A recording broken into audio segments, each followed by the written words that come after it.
Welcome to the Charge Anywhere Learning channel. Today we're going to show you how to use our cash discount bypass on our Android payment terminals.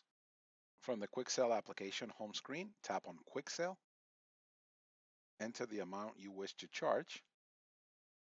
The QuickSell application will automatically calculate the cash discount fee, which in this case is labeled as non-cash adjustment.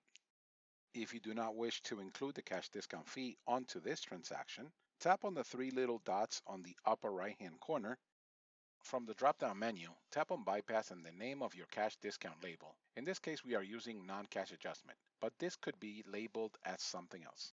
Immediately, the cash discount field has been removed from the transaction. Now tap on Submit to process the transaction without the cash discount fee. Tap or Insert Card. On the confirmation screen, there will be no cash discount fee. Tap on Yes to send transaction. Tap on Submit to process transaction.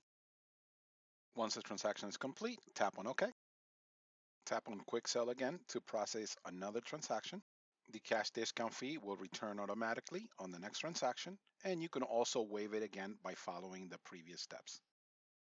For more information and how-to videos, please visit our knowledge website at kb.chargeanywhere.com.